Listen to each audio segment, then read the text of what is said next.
지방 대사 수술을 권하더라고요. 위 소매 절제술이라고 위의 일부를 바나나 모양으로 잘라내는 수술입니다. 1번 피자의 후폭풍. 오늘은 아침부터 좀 착잡한 날이었습니다. 어제 피자를 먹었는데 제가 좋아하는 피자스쿨 피자를 먹었습니다.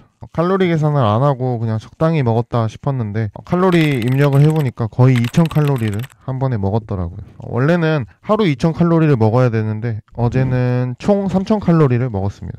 요걸 계기로 좀 다시 생각이 많아졌습니다. 제가 계산을 해보니까 고도 비만이 된 지 벌써 2년 3개월입니다. 22년 10월에 95kg를 돌파하고 특히 최근 몇 개월 동안은 체중이 거의 빠지지 않았습니다. 그러다 보니까 건강이 참 걱정되는 상황입니다. 지방간이나 고혈압은 거의 확실해 보이고 당뇨병도 당장 와도 이상하지 않은 상황입니다. 그래서 알아보니까 지방 대사 수술을 권하더라고요. 위 소매 절제술이라고 위의 일부를 바나나 모양으로 잘라내는 수술입니다. 그 비용도 좀 걱정도 되고 배에 구멍을 5개를 뚫어서 수술을 하는 거라 조금 심리적인 장벽이 있었습니다. 그래서 제가 그런 수술이 필요한 건 인정하는데 하지만 이번이 마지막이라고 생각하고 수술 대신에 칼로리 조절을 스스로 한번 더 해보자 이렇게 생각을 했습니다. 2번 위를 잘라낼 마음으로.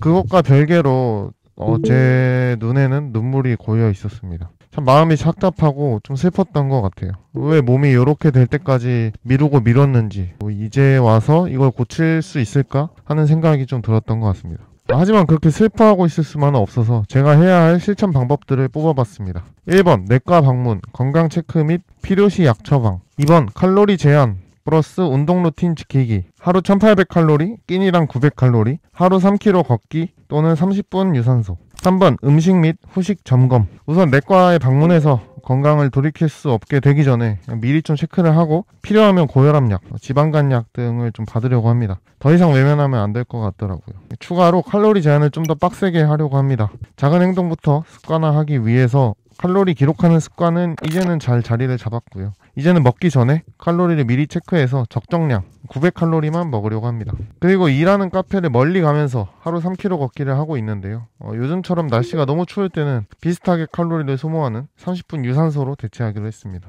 또 어제와 같은 피자 사태를 방지하기 위해서 배달 음식 중에 다이어트에 도움이 될 만한 것들을 미리 찾아뒀습니다. 타코, 구운 치킨, 보쌈, 생선구이, 족발, 회, 포케, 오일 파스타, 햄버거. 3번 여름을 시원하게. 이렇게 하면 일주일에 1kg씩 뺄 수 있게 됩니다. 이번 여름에는 마른 상태로 시원하게 보낼 수 있을지 해봐야겠습니다. 적절히 몸무게를 빼면 태닝도 하고 다시 하고 예쁜 옷도 사고 타투도 해보고 여러가지 하고 싶었던 것들을 할 수 있을 것 같습니다. 이렇게 건강해진 제 모습을 상상하면서 지금 할 수 있는 것에 집중하고 다시 다이어트를 시작해보려고 합니다. 다음엔 꼭 다이어트 성공기를 써보길 바라봅니다. 여러분들도 미뤄둔 건강 문제가 있으시다면 이번 기회에 꼭 짚고 가셨으면 좋겠습니다. 건강한 새해 되시길 바라면서 마치겠습니다. 감사합니다.